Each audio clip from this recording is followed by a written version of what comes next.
Hello friends, मैं advocate Vijay Gupta from ITX consultancy private limited आज एक नए और बहुत ही इंपॉर्टेंट टॉपिक के बारे में आपसे डिस्कस करने जा रहा हूं। टॉपिक का नाम है basic fundamental mistake of trademark. मेरे पास बहुत सारे लोगों की फ़ोन कॉल्स आती है जिसमें काफ़ी सारे प्रोफेशनल्स भी होते हैं। तो उनमें से बहुत सारे लोगों का एक कॉमन सा क्वेश्चन होता है कि सर, जब हम अपना ट्रेडमार्क फॉर्म फिल कर रहे होते हैं तो उस समय हमसे बहुत सारी ऐसी बेसिक एरर हो जाती हैं जिसकी वजह से हमारी एप्लीकेशंस को बहुत सारी प्रॉब्लम को फेस करना पड़ता है। जैसे सेक्शन 9(1)(a), सेक्शन 9(1)(b) के ऑब्जेक्शन है, या सेक्शन 11 का ऑब्जेक्शन है, या फॉर्मेलिटी चेक फेल जैसे इशू। ठीक है, तो ये वीडियो आपका उन्हीं जो बेसिक मिस्टेक के सॉल्यूशन से रिलेटेड है।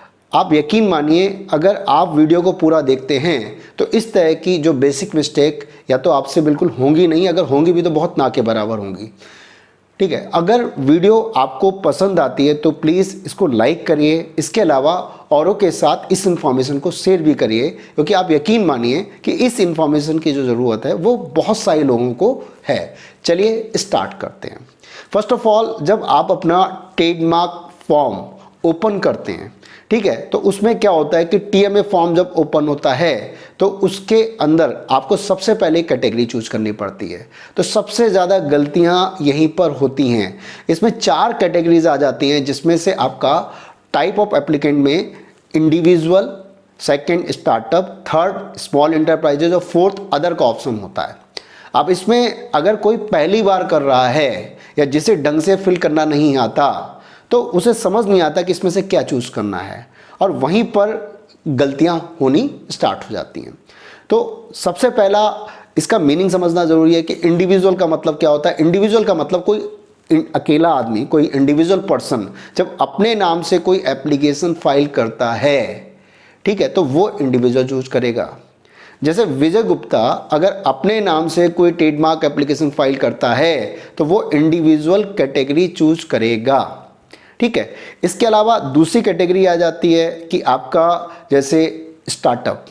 ठीक है, स्टार्टअप अगर कोई जो प्राइवेट लिमिटेड या पब्लिक लिमिटेड कंपनी है या 1 पर्सन कंपनी है, ठीक है, तो अगर उसके पास स्टार्टअप सर्टिफिकेट है तो उस केस में वो इंडिविजुअल की बजाय स्टार्टअप चूज करेगा। ठीक है, और अगर उसके पास स्टार्टअप सर्टिफिकेट नहीं है तो वो अदर चूज करेगा।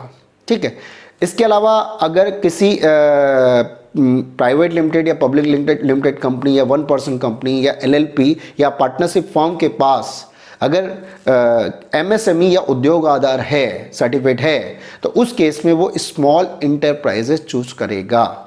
लेकिन अगर इनके पास इस तरह का सर्टिफिकेट नहीं है, एमएसएमई सर्टिफिकेट नहीं है या उद्योग आधार नहीं है, तो उस केस में वो अदर कैटेगरी चूज करेंगे।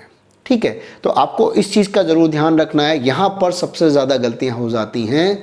काफ़ी सारे लोग जब जिनको करना नहीं आता तो उस केस में वो अदर कैटेगरी चूज़ कर लेते हैं और ऑटोमेटिक उनकी एप्लीकेशन या तो फॉर्मेलिटी चेक फेल चली जाती है, या अगर सेक्शन 11 के ऑब्जेक्शन के साथ साथ डिपार्टमेंट उनसे कैटेगरी चेंज करने को बोलता है कि आप अपनी कैटेगरी चेंज करिए। ठीक है, तो उस केस में आपको ऐसे कैटेगरी चेंज नहीं हो जाती। पहली बात, आपको गवर्नमेंट क्या करेगी, 900 रुपये का गवर्नमेंट चालान आपसे डिमांड करेगी। और इसके अलावा क्या कहते हैं, आपका जो अगर आप खुद कर रहे हो तो ठीक है, अगर किसी प्रोफेशनल पर्सन से आप करा रहे हो तो ऑब्वियस है कि वो अपनी मेहनत की फीस लेगा, अपनी प्रोफेशनल फीस लेगा। और इसके अलावा एकदम से वो फॉर्म जो प्रॉब्लम है सॉर्ट आउट नहीं हो जाती। उसमें कई बार 15 से लेके और 3 से 4 महीने तक का टाइम, 15 दिन से लेकर 3 से 4 महीने तक का टाइम लग जाता उस प्रॉब्लम को सॉर्ट आउट होने में।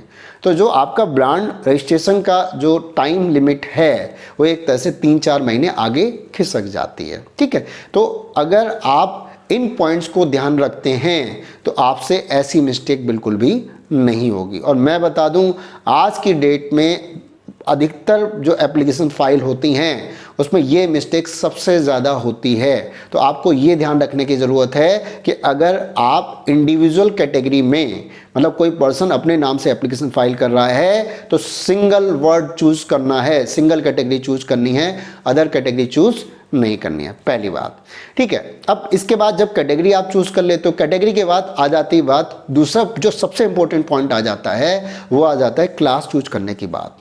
है क्या कि अगर आपने जो भी जिस तरह का आप गुड्स सेल कर रहे हो या जिस तरह की आप सर्विस प्रोवाइड कर रहे हो, उसके अकॉर्डिंग, अपने नेचर के अकॉर्डिंग आपको क्लास चूज करनी होती है। टोटल 45 क्लास होती है, 1 to 45। तो अगर जरा सा भी आपसे गुड्स और सर्विस अगर गलत हो गई तो उस केस में भी आपको क्या कहते हैं कि उसका खामियाजा भुगतना पड़ता है। तो आपको क्लास ज़रूर ध्यान से सर्च करके आपको तब प्रोसीड करना है। काम थोड़ा सा डिले हो जाए लेकिन गड़बड़ नहीं होना चाहिए, ठीक है। तो ये जो सारी चीज़ें हैं, इसके अलावा अब उसके बाद जब आपका टीएमए फॉर्म ओपन हो जाता है, आपने क्लास फिल कर ली, उसके बाद फॉर्म ओपन होता है। अब फॉर्म ओपन होने के बाद सबसे पहली बात तो वहाँ पर क्या होता है कि एप्लीकेंट कैटेगरी चूज करने को बोली जाती है, ठीक है। तो अब इसमें जैसे हम यहाँ पर आपका टीएमए फॉर्म ओपन किया, यहाँ आपने कैटेगरी डाली, इसके बाद क्लास, ठीक है। क्लास जो भी आपका जो जेन्युइन क्लास बनती है उसको आप 1 2 3 4, जैसे अब मुझे अगर कपड़े से कपड़ा बनाना है, मतलब मान लेते हैं कि मुझे कुछ हौजे का काम करना है, या मुझे क्या कहते हैं कि कोट पैंट बनाना है, या कुर्ते पजामे बनाने, या कुछ और बनाना है, तो मैं क्लास 25 में जाऊंगा। अगर मुझे इलेक्ट्रॉनिक आइटम की डीलिंग करनी है तो उसके लिए क्लास 9 बना है, और अगर आरओ वगैरह या कुछ और स्पेसिफिक आइटम है उसमें डीलिंग करनी है तो मुझे क्लास 11 में चूज करूंगा, ठीक है। इसके अलावा अगर फार्मा के प्रोडक्ट मुझे चूज करने हैं तो मैं क्लास 5 चूज करूंगा। तो इन सब बातों का ध्यान रखना, क्लास बहुत सोच समझ के चूज करनी है। यहाँ पर भी काफ़ी सारी मिस्टेक हो जाती हैं। अब चलते हैं इसमें आगे। अब इसमें सबसे पहले क्या होगा कि आपसे ये पूछा जाएगा कि आप किस पर्सन के नाम से ये एप्लीकेशन फाइल करना चाह रहे हैं, ठीक है। तो यहाँ पर भी सबसे ज़्यादा मिस्टेक हो जाती हैं।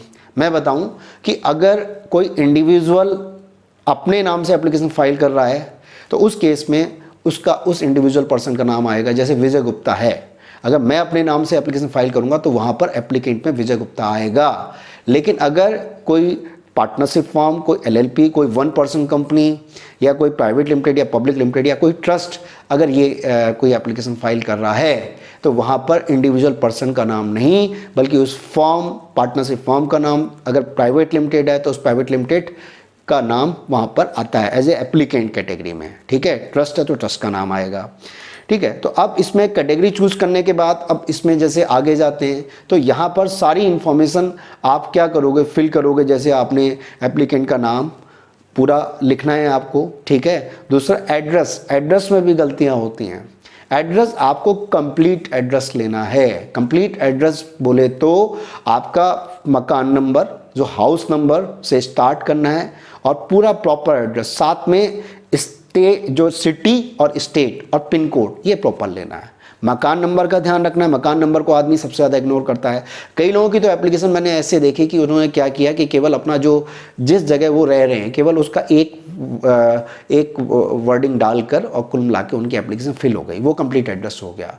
उन्होंने सोचा कि इससे फ़र्क क्या पड़ता है। मैं बता दूं क्या फ़र्क पड़ता है। होता क्या है कि हम तो हज़ारों एप्लीकेशंस में डील करते हैं। बहुत सारे लोग अपनी बेसिक जो फॉर्मेलिटी चेक फेल के लिए हमसे कांटेक्ट करते हैं, तो उनकी जो बेसिक फंडामेंटल जो मिस्टेक हो रखी होती हैं, या जो फॉर्मेलिटी चेक फेल किस लिए कहा जाता है कि आपने अपना कंप्लीट एड्रेस नहीं दिया। तो उसको कंप्लीट एड्रेस ऐसे सही नहीं होगा, आपको टीएमए फॉर्म फिल करना पड़ता है, साथ में अपना कंप्लीट एड्रेस देना पड़ेगा विथ पिन कोड और विथ क्या कहते हैं, आपको साथ में एनओसी भी अटैच करने की ज़रूरत है, और इसके अलावा साथ में एक रिप्लाई भी अटैच करने की ज़रूरत है। अच्छा, होता यह है कि अगर कोई पर्सन खुद अपना ट्रेडमार्क फॉर्म फिल कर रहा है तो उस केस में उसे एनओसी की ज़रूरत नहीं होती। लेकिन अगर कोई भी प्रोफेशनल बंदा अपने डीएससी के थ्रू किसी और की एप्लीकेशन फाइल कर रहा है और किसी और का रिप्लाई फाइल कर रहा है, टीएमएम फाइल कर रहा है, तो उस केस में उसे एनओसी की रिक्वायरमेंट होती है। अब किसी ने ये पूछा कि सर एनओसी की ज़रूरत क्यों होती है। होता यह है कि जब आप किसी दूसरे पर्सन की एप्लीकेशन के ऊपर काम कर रहे होते हो तो उस केस में डिपार्टमेंट को ये कैसे पता चलेगा कि जो रिलेटेड पर्सन है उसी ने ये काम को परमिट किया है, ठीक है। तो उस केस में जब तक एनओसी नहीं लगी होगी, जीपीए नहीं लगी होगी, तब तक वो काम वैलिड माना नहीं जाएगा, ठीक है। और एनओसी सिंपल पेपर पे नहीं होना चाहिए, उसमें क्या कहते हैं कि स्टाम्प पेपर जो जीपीए होनी चाहिए 48C में, और इसके अलावा कम से कम 20 रुपये का स्टाम्प पेपर से लेकर 200 रुपये तक का स्टाम्प पेपर लिया जाता है, ठीक है, तो जितने का भी आप स्टाम्प पेपर ले लो कोई दिक्कत नहीं है, लेकिन 20 रुपये से कम का नहीं होना चाहिए।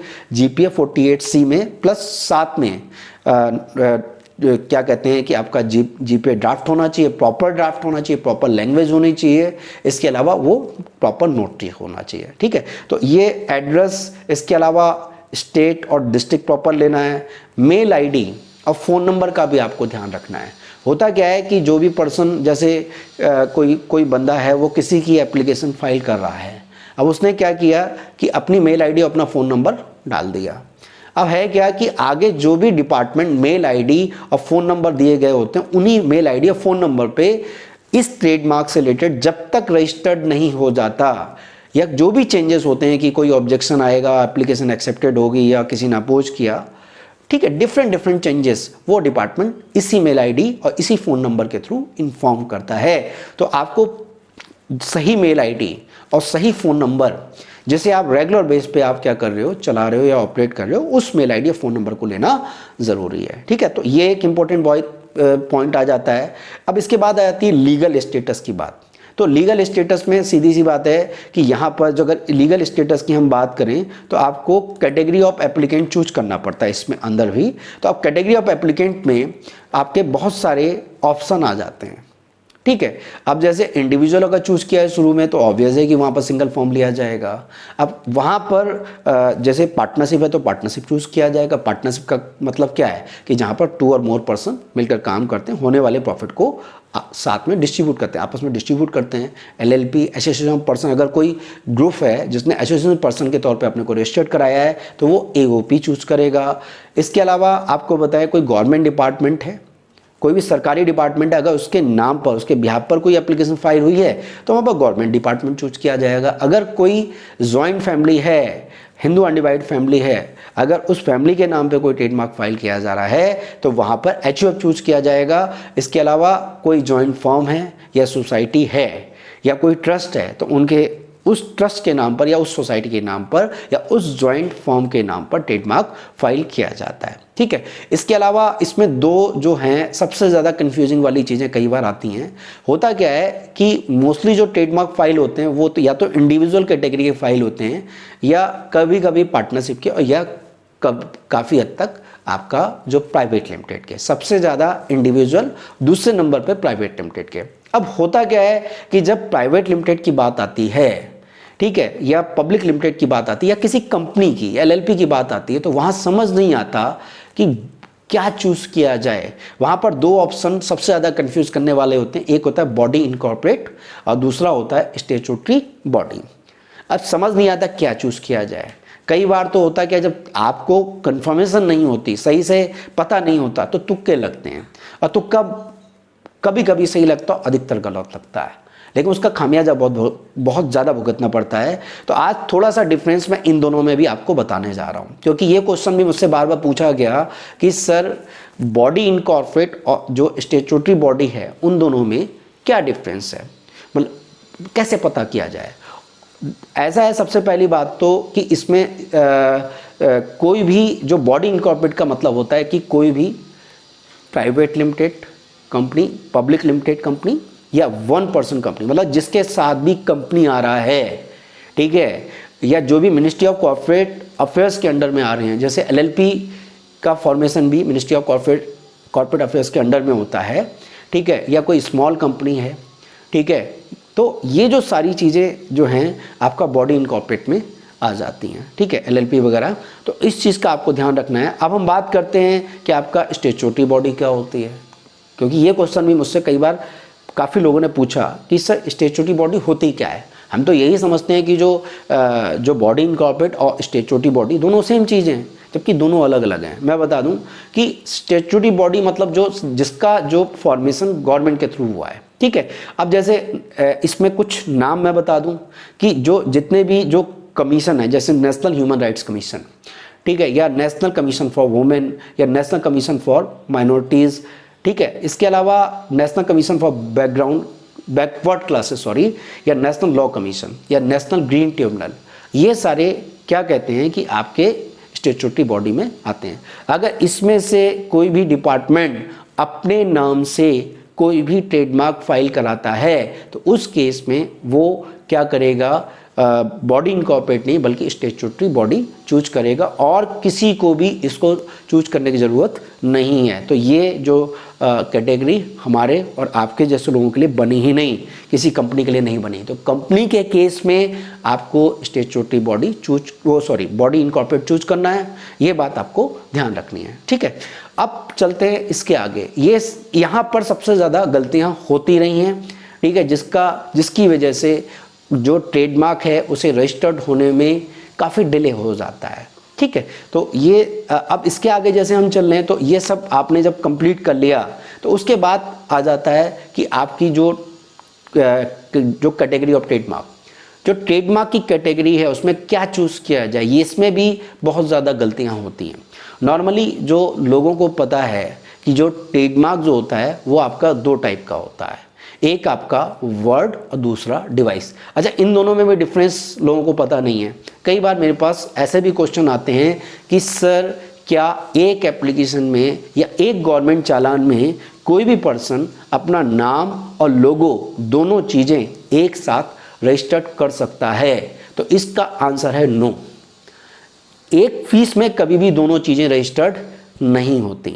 जैसे अब वर्ड का मतलब क्या है, वर्ड मार्क का मतलब क्या है कि आपने क्या किया कि जब अपना फॉर्म फिल किया तो अपना जो नाम है उसे टाइप किया उसमें। ठीक है, इसके अलावा उसमें वर्ड मार्क आपने चूज किया और आपने अपना नाम टाइप किया। जैसे बाय द वे मान लेते हैं एडिडास है या लिवाइस है या मर्सरी है या BMW है, तो इन्होंने अपना जब नाम टाइप किया तो वो क्या होगा, वो कहलाएगा वर्ड मार्क। अगर आपका पब्लिक सर्च में और ई रजिस्टर पेज में नाम के अलावा कोई भी इमेज नज़र नहीं आती तो आप ये समझ लो कि वो वर्ड मार्क है।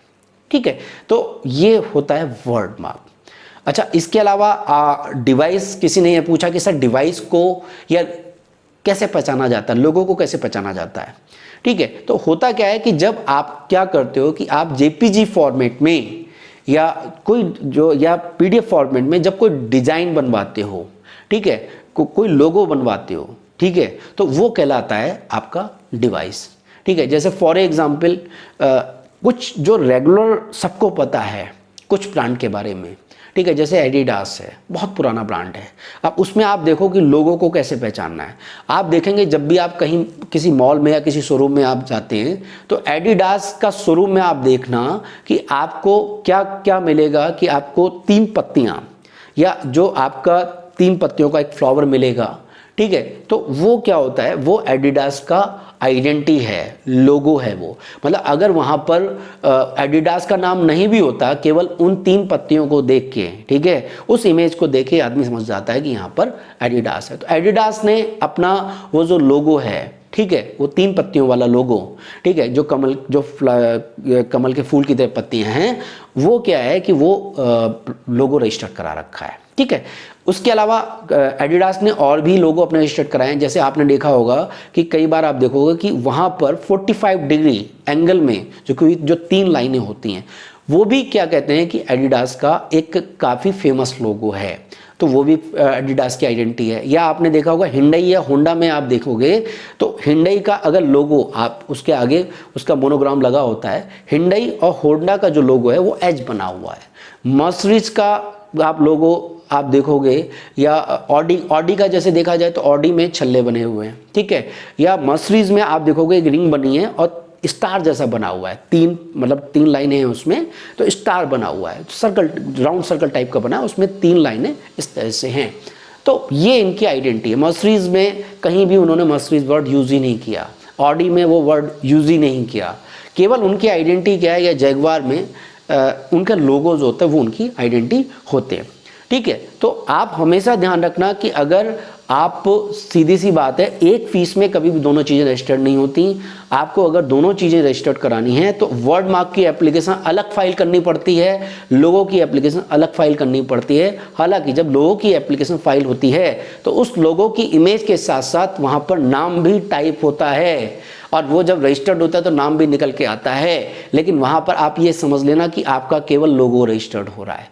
ठीक है, तो आपको जब आपका नाम लोगो रजिस्टर्ड हो रहा है तो उसके साथ नाम की एप्लीकेशन भी प्रोसीड करनी चाहिए, ठीक है, क्योंकि सामने वाले के लिए कोई भी चोर दरवाजा आपको नहीं छोड़ के चलना चाहिए। मैं फिर से बता रहा हूँ, डिपार्टमेंट की नज़र में नाम अलग है और लोगो अलग आ जाता है। अब इसके बाद आगे की बात हम चल रहे हैं कि यहाँ पर इसके अलावा भी कैटेगरीज होती हैं ट्रेडमार्क की, अलग अलग टाइप की, जो बड़ी बड़ी कंपनियां काफ़ी हद तक इनको यूज़ करती हैं। जैसे कलर है, कई बार क्या होता है कि कुछ कलर कॉम्बिनेशन होता है, जैसे 2-3 कलर हैं या वो कलर उनकी आइडेंटिटी बन जाते हैं, ठीक है, तो वो कुछ ट्रेडमार्क जो है कलर कैटेगरी पे भी कराए जाते हैं। इसके अलावा कुछ ट्रेडमार्क ऐसा होता है कि जैसे सेफ्स ऑफ गुड्स, कुछ ट्रेडमार्क ऐसे होते हैं कि जैसे उनका जो सेफ होता है या उनका साइज है वो रजिस्टर्ड कराया जाता है। जैसे फॉर एग्जांपल आप जितनी भी कोल्ड ड्रिंक आप ले लोगे, जैसे लिम्का है, कोका कोला है, थम्स अप है, ठीक है, या एप्पी है, ठीक है, तो इस टाइप के जितनी भी आप कोल्ड ड्रिंक देखोगे तो इनकी बॉटल आप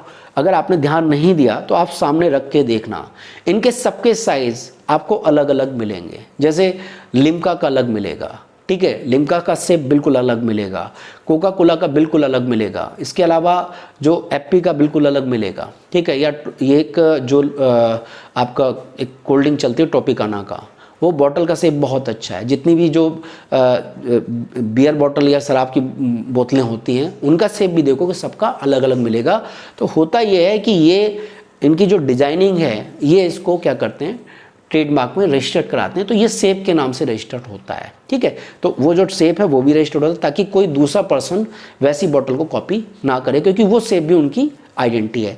अब इसके बाद आगे की बात हम कर रहे हैं कि आपका जैसे साउंड मार्क की बात कर रहे हैं, ठीक है, तो अब साउंड मार्क में अगर जैसे जाते हैं तो कई बार कुछ लोग अपनी जो साउंड थीम रजिस्टर्ड कराते हैं, अपना कोई कुछ थीम होती है, कोई गाना ऐसा है या कोई थीम ऐसी है जो उनकी आइडेंटिटी बन जाती है, ठीक है, तो जैसे अब मैं बताऊं, जैसे याहू है, ठीक है, तो याहू की एक थीम सॉन्ग है, अगर आप गूगल में डालोगे तो याहू का थीम सॉन्ग आपको नज़र आ जाएगा, तो वो थीम कोई दूसरा कॉपी ना कर सके, इसलिए याहू ने अपनी वो थीम रजिस्टर्ड करा रखी है।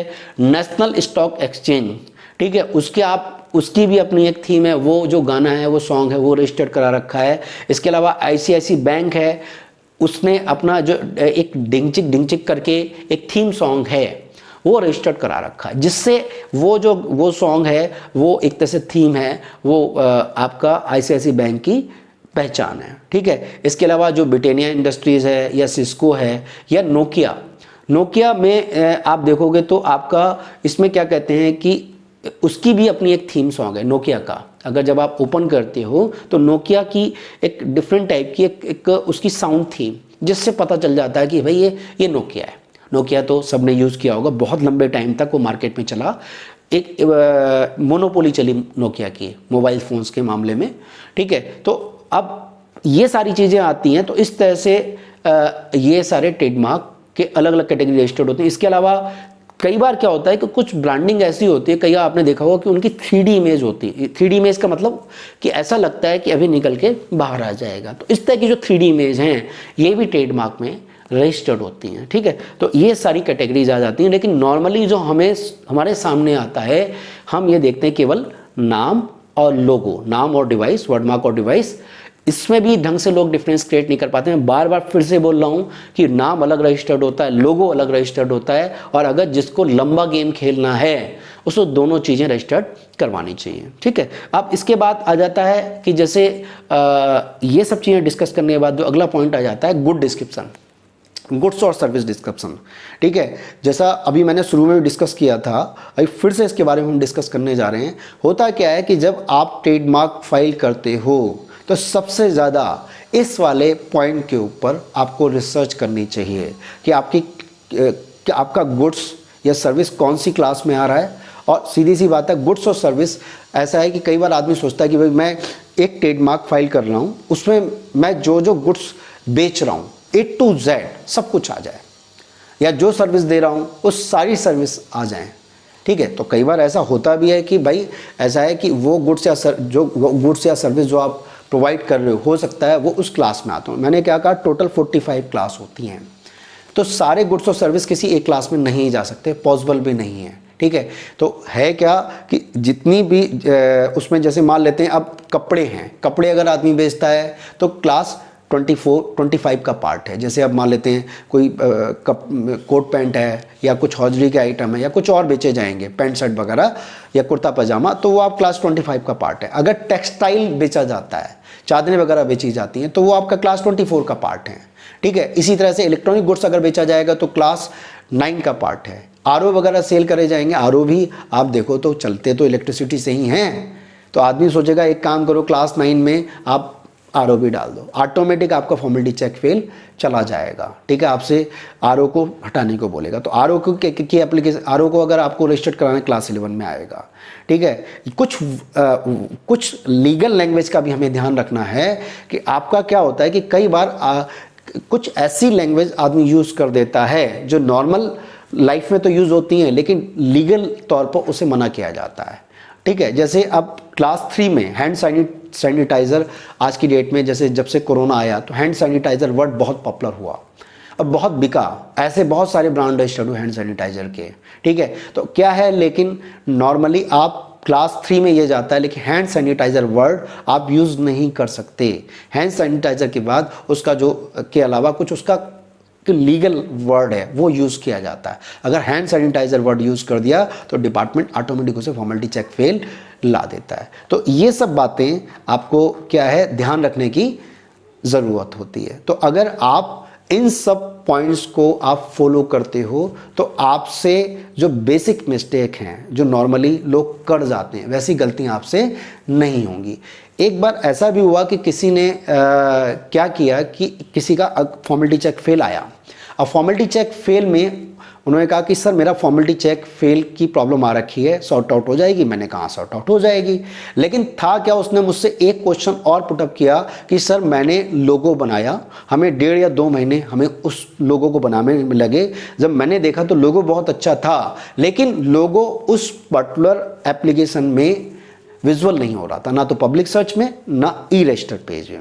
तो उन्होंने मुझसे ये क्वेश्चन पुटअप किया कि सर हमारा लोगो हमने अपलोड किया लेकिन हमारा लोगो पब्लिक सर्च या ई रजिस्टर्ड पेज में विजुअल नहीं हो रहा। तो होता क्या है कि आपने या उस पर्सन ने सही से लोगों को अपलोड नहीं किया। लोगों को उसने एडिशनल सीट के तौर पर उसमें क्या किया था, अपलोडिंग डॉक्यूमेंट में डाल दिया था, जबकि उसको अपलोड करने का तरीका दूसरा होता है। जहां पर आप ट्रेडमार्क का नाम आप चूज करते हो वहीं पर लोगो अपलोड किया जाता है। ठीक है, तो ये सारी बातें हैं। अगर आप इन सब बातों का ध्यान रखते हो तो आपसे क्या होगा कि आपको प्रॉब्लम को फेस नहीं करना पड़ेगा। मतलब इस तरह की जो बेसिक मिस्टेक हैं वो आपसे नहीं होंगी। ठीक है, तो ये सारी चीज़ें इसमें आ जाती हैं।